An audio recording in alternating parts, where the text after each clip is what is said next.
So now you've entered the brain, right?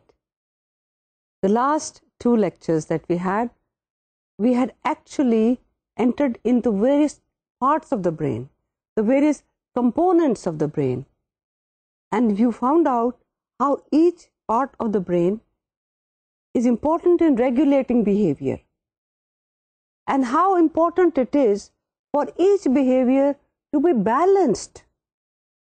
And there were at least 2 or 3 very important points that you should have remembered from the last lectures. One, that there are lower structures which take care of automated behaviors, right? Which means that these are primitive structures. They don't need to think to make a command. Then the second thing was that you must remember that there is a hierarchy of commands. Of course, the superiormost and the most complex structure, the cerebral cortex, coordinates, associates, plans, executes, and etc., etc. It is the master. But then there are others who act for the master. In the case of motor movement, you remember the lower areas, the cerebellum, the basal ganglia, substantia nigra, and then the cerebral cortex. And of course, thalamus in between, because thalamus is taking care of major responsibilities of sensory motor coordination. Now, when we say that there is a hierarchy, you must also understand that there is a responsibility for each area to handle its responses, its work given to that location in a very effective manner, efficient and effective manner. So there are certain amount of independence of this area as well. Substantia nigra, for example, is independent in its functioning of the various regions, but at the same time coordinates with the various regions. Similarly, the cerebellum also is independent, but at the same time depends on the information coming from other areas like the vestibular system, the visual system, the pons, etc., etc. Another principle that you must remember, and this is a principle that goes for all systems, whether they are superior systems or inferior systems, older systems, evolutionary, from evolutionary point of view, or newer systems. The basic principle is that there is always a balance. And if you remember, let's go back to the limbic system. The limbic system is dependent on each other, and remember what we had? There was the fornix, the band of fibers, which connects the entire limbic system, the amygdala, the septum, the hippocampus, the hypothalamus. Of course, as time goes by, you will also remember these names by heart. But right now, look at your notebooks and look at your notes. So, amygdala, septum, hippocampus, hypothalamus, mammillary bodies, and of course some parts of thalamus as well. And the fornix is the reverberating circuit which takes information back and forth. Now, if you remember at the end of the last lecture, I did tell you that septum and amygdala balance the rage reaction. Amygdala, if stimulated, leads to a rage reaction, which means there has to be the stimulation of amygdala to produce rage. To stop rage, we have septum, and septum controls or inhibits the rage reaction caused by amygdala. Now, what happens? If septum is damaged, it can no longer inhibit amygdala, so amygdala will free float with the rage reaction, which is the intense rage that you see. And I gave the example of the cat, the bull, in the bullfighting ring, again rage. So, and of course, we did give the example of the hero from the Punjabi films, the rage reaction. So, this rage reaction is balanced. In the same manner, the every behavior, every movement, every reaction, every action in the central nervous system has a control, has a balance.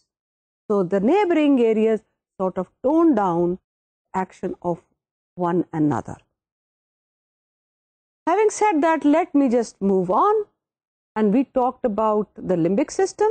We talked about the areas which are important in emotion. And I also talked about hippocampus. It is also important for the learning of fears, the learning of emotions, and the learning of and remembering the learned fears. And we gave the example of a disorder which is known as the Clover-Bucci syndrome. And the Clover-Bucci syndrome is a very well documented syndrome in which if these areas are damaged, amygdala and hippocampus, then the animal does not have a memory of learned fears.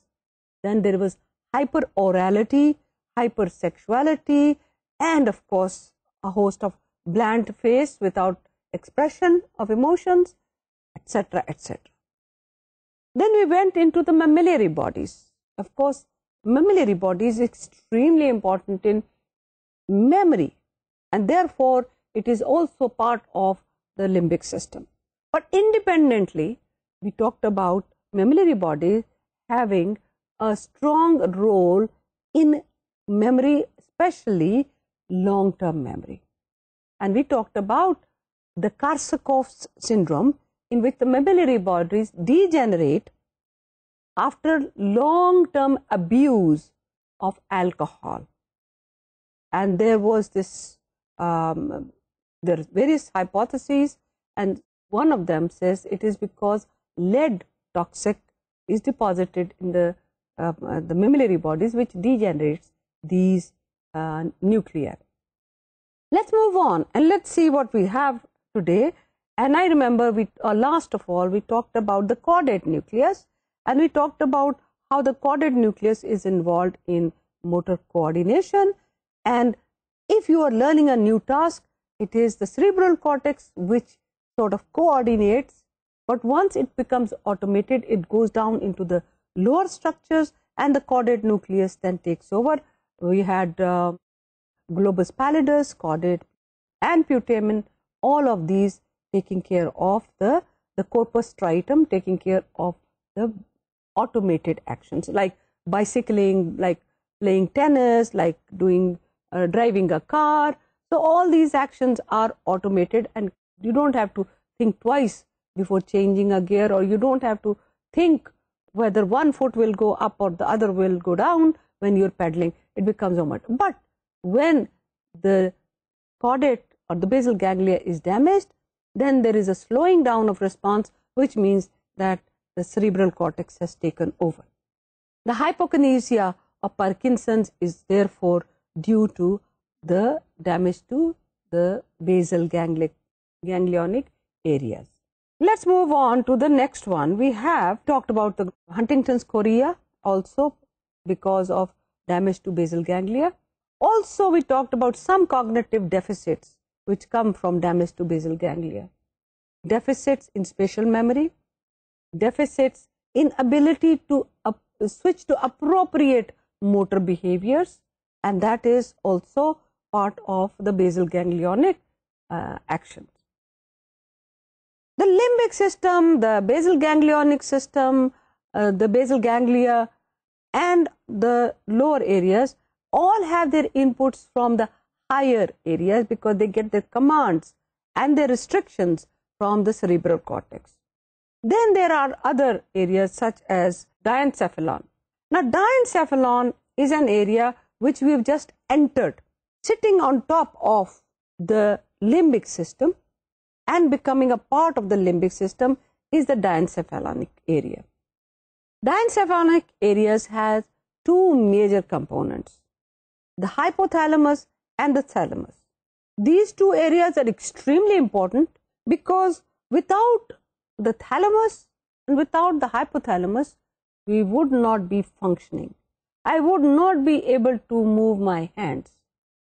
I would not be able to feel thirsty. I would not be able to feel hungry. I would not be able to focus my eyes.